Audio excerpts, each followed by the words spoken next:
Welcome back to the deep dive. Today we are strapping in for a journey, a really fascinating one, to one of the most remote and windswept corners of the world. Yeah, way out there. We're heading 20 miles off the rugged west coast of Scotland to look at a mystery that's, well, it's become the gold standard for maritime enigmas, hasn't it? It really has. We're plunging into the story surrounding the Flannan Isles and the vanishing of 3 lighthouse keepers from Eilean Mòr back in December 1900. It's just the ultimate locked room mystery, except, the room is this massive 75-foot tower of granite and glass. Exactly. Built to withstand pretty much anything the North Atlantic can throw at it. Right. So our goal today, our mission, is to cut through the sensational stuff. All the myths, the ghost stories that have sort of grown up around this isolated rock. Right. And instead, we want to rigorously analyze the documented physical evidence, look at the clues inside and outside the tower to try and figure out what terrifying reality likely unfolded all those years ago. And the story, the terror, it doesn't even start with the vanishing itself. It starts with the discovery, which is just chilling. Mm-hmm. We kick things off on Boxing Day, December 26, 1900. The lighthouse tender, the Hesperus, it arrives at Eilean Mòr. And on board is the relief keeper, Joseph Mòr. He'd been on shore leave expecting to just, slot back into the rotation, a routine trip. But Mòr knew the drill. He knew the routines inside out. And the moment the Hesperus got close to the island, it was obvious, wasn't it? Things were wrong. Deeply wrong. Wow. The established protocols were just broken. Eerily so. The very first red flag was visual. The flagstaff. Yeah, the flagstaff was bare. Standard lighthouse procedure was clear. Fly a flag to greet the relief ship as soon as you spot it. Silence. And then as the ship got closer to the western landing, the platform where they usually winch supplies up and swap keepers. It was empty. No sign of the men. Nobody preparing for the handover. Nothing. Captain James Harvey, he was in charge of the Hesperus. He immediately sensed trouble. Real trouble. Understandably. He orders the ship to sound its steam whistle. And you have to imagine that sound deep, bone-shaking, designed to cut through any weather. But nothing came back. Just the wind and the waves. So then he fires a signal flare, a bright red arc against that gray, churning sky. Still nothing. The silence is almost a character in this story, isn't it? It's just oppressive. These were experienced men, veterans. Lived by the clock, by the sea. Absolutely. To miss the arrival of the relief ship, to ignore those signals, that wasn't just unprofessional. It was almost structurally impossible for men so dedicated. It screamed that they were either, incapacitated or just gone. So Mòr, he has to go ashore. He takes a boat, alone at first, and starts that climb. It's arduous, 160 steep steps cut right into the cliff face. Imagine that climb, calling out their names, the wind just snatching your voice away. The dread must have been building with every step. He finally reaches the top, the compound area around the lighthouse. And this is where he hit that first really baffling contradiction. We call it the locked door paradox. And it's such a critical piece of the puzzle. Mòr finds the entrance gate to the compound, the outer gate, closed and latched. Okay, maybe normal. Right. Then he gets to the main door, the heavy main door leading into the living quarters. It's also pulled shut, but when he tries the handle, it just opens easily. It wasn't locked. Unlocked. This structure, designed to be this impregnable fortress against the sea, against everything, left slightly ajar. It's like, as you said, sealing a bunker, but leaving the final latch undone. It just doesn't fit the profile of these men. 3 highly disciplined professionals vanish from what is essentially a locked rock, yet the very last barrier to their living space, it was just pushed open. It screams sudden departure, doesn't it? Yeah. Something so urgent that the normal ingrained discipline of securing the place just failed. Or maybe it was overridden by something far more primal.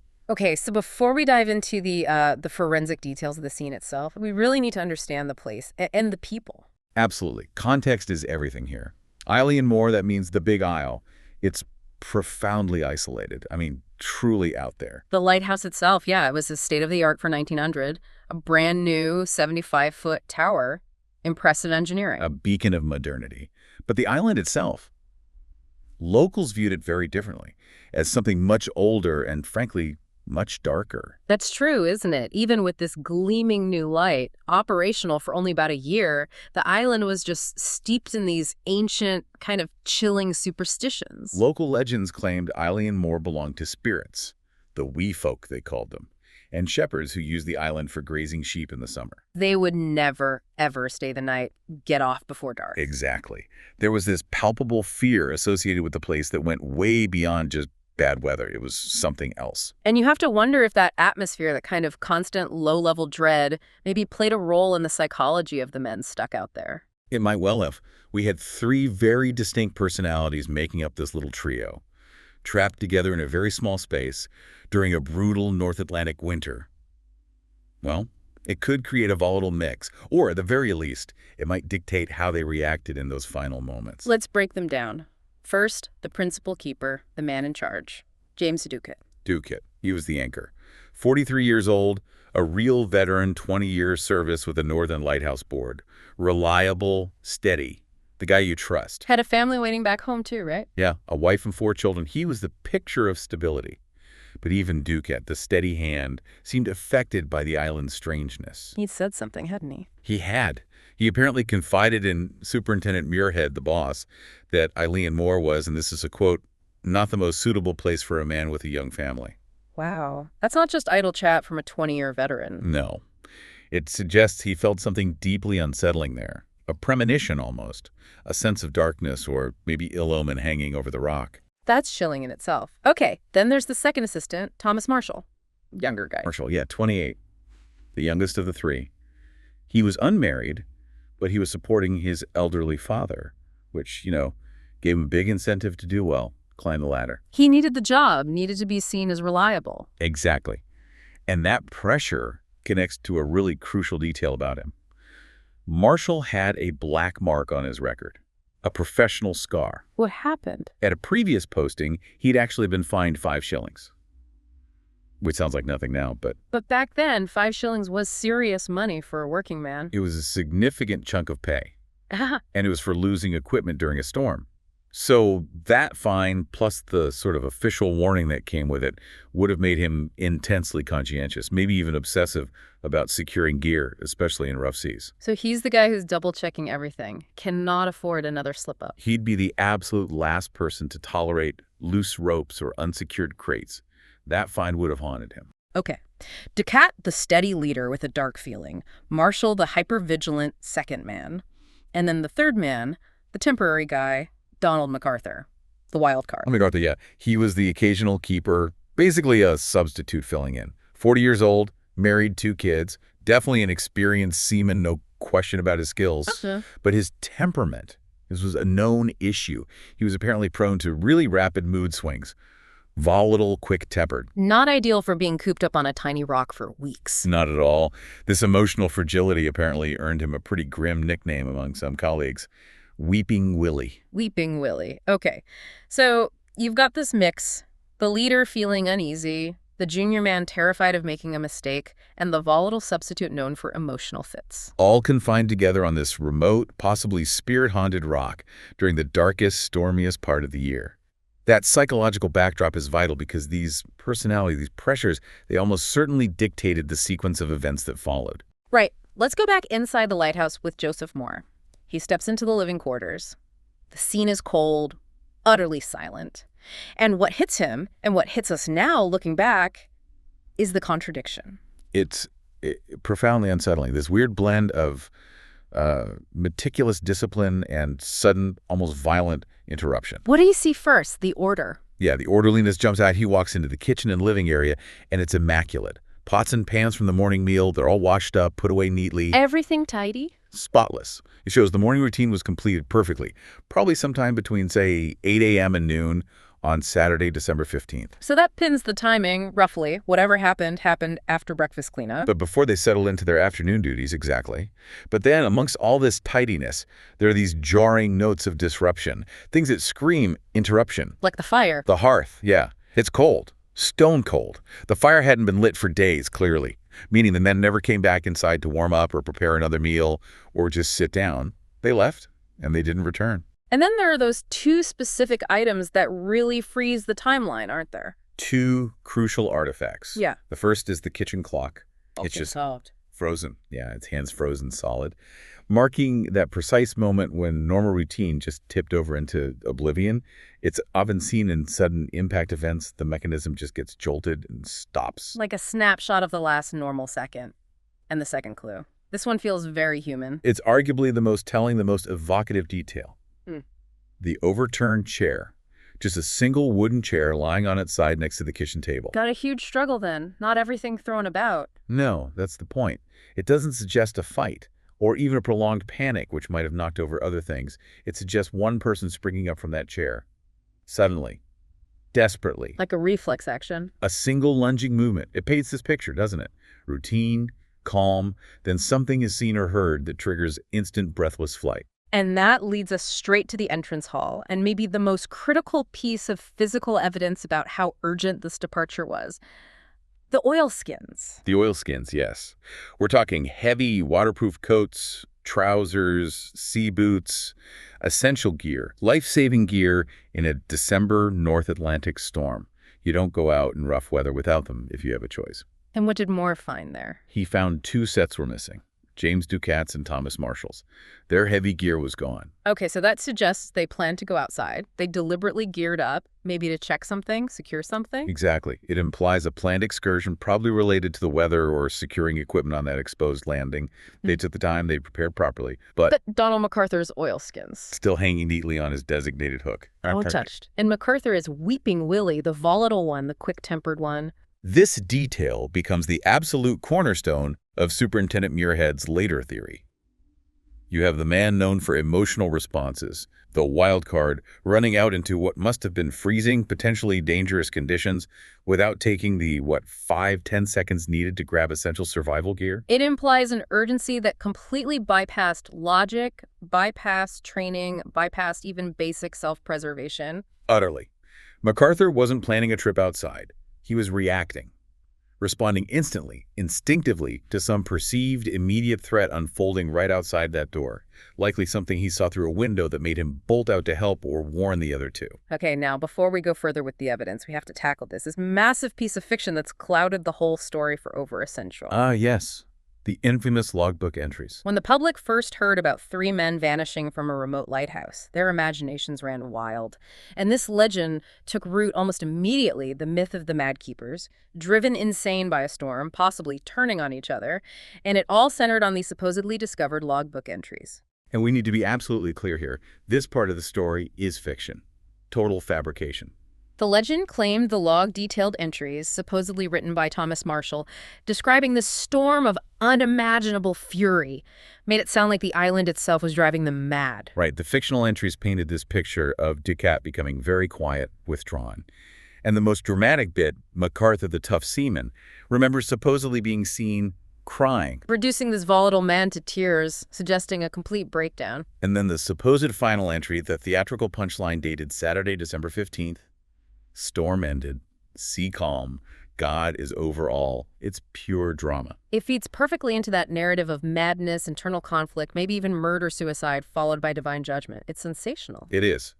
But historians, lighthouse authorities, they've proven beyond any doubt that those specific log entries are a hoax, a complete invention. Where did they likely come from, then? Well, the consensus is they were heavily inspired by, or maybe even directly lifted from, a poem written much later, Wilfred Wilson Gibson's 1912 poem, Flannan Isle. Ah, the poem. Yeah, Gibson dramatized the event, filled in the gaps with poetic license, and that narrative just stuck in the public imagination. It was more compelling than the likely but less theatrical truth. And there's a fundamental reason why those entries just don't fit, based on what lighthouse logs actually were. Exactly. That's the structural proof against them. Right. Lighthouse logbooks were not personal diaries. They weren't places for keepers to jot down their feelings or existential angst or comment on their colleagues' moods. They were official documents. Formal, technical government records used for strict operational data, lamp timings, fuel levels, weather readings, barometer, thermometer, any official visits or incidents. Dry, factual stuff. So no room for McArthur was crying. Absolutely not. And beyond the nature of the document itself, the actual weather records for those dates completely contradict the fiction. Right, the unimaginable fury part. Official meteorological records show that while the weather was certainly rough in the days leading up to December 15th, there was no apocalyptic island-shaking superstorm hitting between the 12th and 14th, as the fake log described. A really bad storm came later. The truly massive storm, the one that could potentially cause extreme damage, that hit after the men vanished. We'll get to that. But it wasn't the cause of their disappearance. Okay, so if the famous log entries are fake, What did the real logbook show? You mentioned something about slate notes earlier, too. Good point. The actual official logbook was found inside the lighthouse, and its last formal written entry was for December 13th. Nothing unusual there. But the 15th is the key date. Correct. And for that, the investigators found the slate.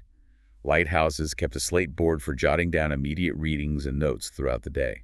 Rough notes. Things they'd copy neatly into the official log later. Precisely. And the slate contained notes for the morning of Saturday, December 15th. And they were utterly mundane. Like what? Routine stuff. The time the lamp was extinguished after sunrise. Barometer readings. Thermometer readings. Wind direction. Standard operational checks. So no hint of crisis. No drama. Absolutely none. This proves definitively that on the morning of the 15th, these men were going about their normal, frankly tedious duties. There was no descent into madness, no psychological meltdown, just a perfectly ordinary Saturday morning routine. Followed by sudden absolute silence. The interruption wasn't gradual or psychological. It was physical, external, and instantaneous. Okay, so the fiction is debunked. We're back to the hard evidence. The investigation, led by Mòr initially and then Superintendent Muirhead, moves outside to the western landing platform, the area facing the raw power of the Atlantic. And this is where the sheer force involved becomes undeniable, but also kind of nonsensical given the established timeline. We need to really paint a picture of this landing. You said it was high. Incredibly high. We're not talking about a gentle slope to the water. This platform, where they winched up heavy supplies using a crane, was 110 feet above the normal high tide mark.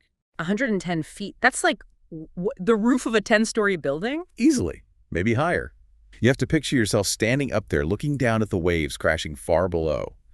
This spot was built to be above the reach of almost anything the sea could do. Only used in calmer weather for supplies. And yet, when Superintendent Muirhead arrived, what did he find? His official report documented the scene. He documented devastation. Damage that seems completely impossible for the conditions believed to exist on the afternoon of the 15th. The force required was just astronomical. Give us some examples. What was broken? Okay, picture this. A heavy wooden box used to store mooring ropes and gear. It wasn't just sitting there. It was wedged securely into a natural crevice in the rock for stability. Right, protected. It was smashed, utterly demolished, splintered into pieces. That takes incredible kinetic energy, like being hit by a battering ram. And the ironwork, that must have held up better. You'd think so. But no. Thick iron railings set deep into concrete along the path and platform edge for safety. They were bent like pretzels, twisted into grotesque shapes. Some sections were ripped entirely out of their concrete foundations. Ripped out of concrete, 110 feet up. Yeah, and even the small railway track, the one they used with a little cart to haul supplies up the final steep bit, torn from its mountings, just peeled away. That's unbelievable force, but there was something even more staggering, wasn't there? Something about a rock. That was the finding that truly baffled Muirhead. A huge chunk of rock, a boulder weighing over a ton. A ton? That's over 2,000 pounds. Easily. This massive boulder had been dislodged from the cliff face higher up the path and somehow moved, physically shifted, onto the pathway below. How is that even possible without machinery? That was the question. What force could possibly quarry a 1-ton rock and move it 110 feet above the sea? And one final detail, a life buoy. It was kept securely fastened to the railings, ready for emergencies. Wow. Ripped away. Vanished. All that was left were a few shredded bits of canvas caught on the rope attachments, indicating, again, not just force, but incredible speed and violence in the impact. Okay, this level of destruction, it just screams monster storm, doesn't it? The kind of hurricane force event that reshapes coastlines. It absolutely does. But here's the critical timeline contradiction. The giant problem that Muirhead and everyone else faced. The timing. We know pretty certainly that the men vanished sometime on the afternoon of Saturday, December 15th. The absolute latest they could have been there was dusk. Because a passing steamer, the Arcshooter, sailed by that night and specifically noted in its log that the Flannan Isles light was out, dark. So they were gone by Saturday night. Gone by Saturday night. But the megastorm, the storm with the sheer raw power, capable of twisting iron railings like wire, capable of moving that 1-ton boulder, that storm hit after December 15th. It was the storm that delayed the Hesperus. Exactly. The storm that kept the relief ship pinned in port until Boxing Day the 26th. That storm arrived after the men were already missing. So we're left with this massive, baffling question. If the truly catastrophic storm hadn't arrived yet on the afternoon of the 15th, What kind of power reached 110 feet up a cliff face, mangled reinforced iron, shifted a 1-ton rock? On what was likely a rough, but not yet apocalyptic, Saturday afternoon. It meant some kind of extraordinary, highly focused, almost impossible event must have occurred right then. This leads us directly to the official investigation and the theory put forward by Superintendent Robert Muirhead. He knew these men personally, which must have made it even harder. It must have. Muirhead arrived on December 29th, conducted a very methodical investigation. He looked at everything: the state of the lighthouse interior, the personalities, the missing gear, and this impossible destruction outside. And he tried to stitch it all together. Into a sequence of events for December 15th. Yes, a plausible reconstruction. He started by linking the inside clues. Ducat and Marshall's oilskins gone. McArthur's still there with the personalities we talked about. Marshall's fear of losing equipment. Precisely. Muirhead's theory goes like this.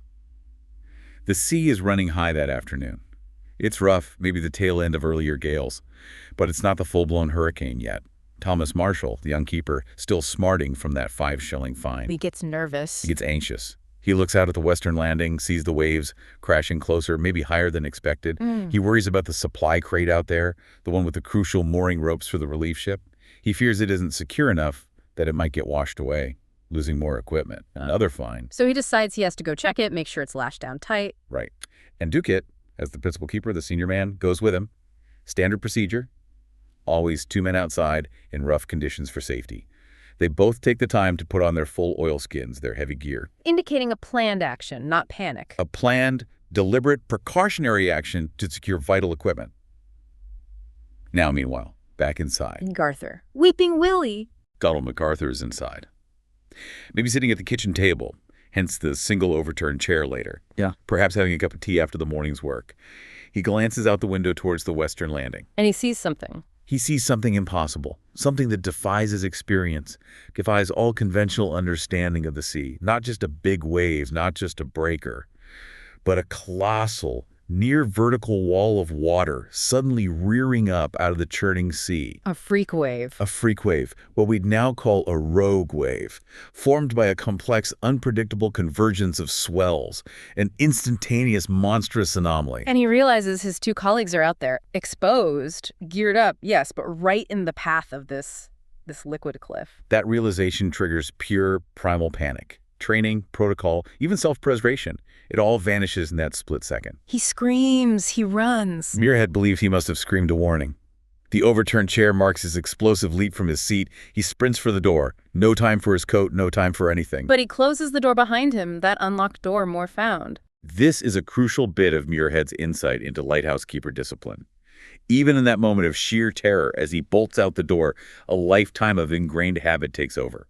Protect the interior. He instinctively pulls the heavy main door shut behind him. He doesn't latch it, just pulls it closed against the elements. Wow. Muscle memory, even in panic. Then he runs out onto the path towards the landing, maybe still shouting, trying to warn Ducat and Marshall, just as this unbelievable wave hits the cliff face. And it's not just crashing against the base. No.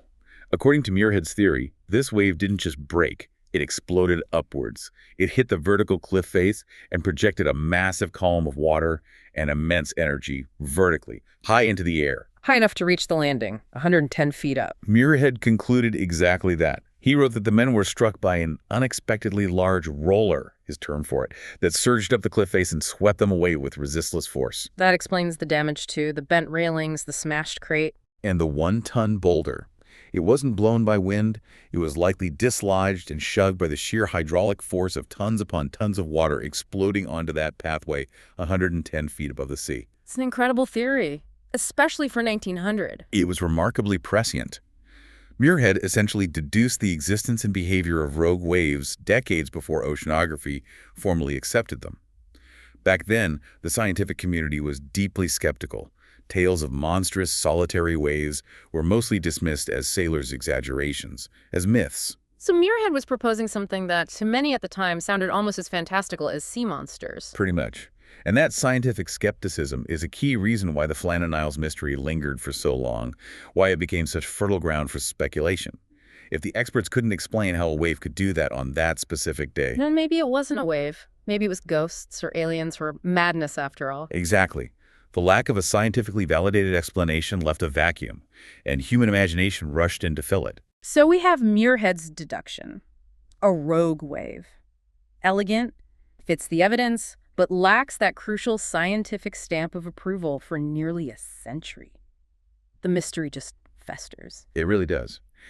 But science eventually catches up. It happened in stages, really. First, oceanographers started to better understand the complex physics involved. How these waves could actually form. Yeah. They realized rogue waves aren't simply the biggest waves in a storm system. They're often something different, a rare transient phenomenon caused by something called constructive interference. Meaning? Basically, multiple different wave trains, maybe traveling in slightly different directions or speeds, happening to meet at just the right point in space and time. Their energies combine, they steal energy from the waves around them, and for a brief moment they focus it all into one single, monstrous peak that seems to just erupt from an otherwise less dramatic sea state. Appears out of nowhere almost. And disappears just as quickly. Extremely rare, statistically improbable, but physically possible. The math started to support the sailors' tales. But they needed proof, actual measurement. They needed the smoking gun. And that came quite dramatically on New Year's Day, 1995. New Year's Day, what happened? There's an oil platform in the North Sea, the Dropner platform. It was equipped with sophisticated sensors, including a downward-pointing laser measuring wave height very accurately. And it caught one. It caught the one. In seas that were averaging around 40 feet rough, but not extreme for the North Sea. The laser recorded a single, solitary wave, cresting at nearly 85 feet high. Wow, more than double the surrounding waves. Exactly, the Dropner wave. It was the first completely undeniable, scientifically verified measurement of a true rogue wave, appearing just as the theories predicted. Unexpectedly large, short-lived, and significantly higher than the prevailing sea state. So that was it, the proof Muirhead needed. 95 years later. That was the moment science finally unequivocally validated Muirhead's century-old deduction.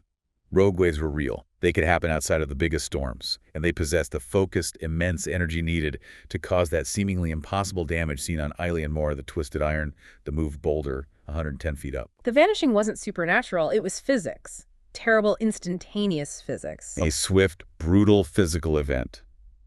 Tragic, but explainable. But knowing the science, finally understanding the mechanism, that couldn't have brought much comfort to the families left behind all those years ago. No, the human cost was immense and immediate. James Ducat left a wife and 4 young children. Donald McArthur, a wife and 2 children. Thomas Marshall, his elderly father, who depended on him.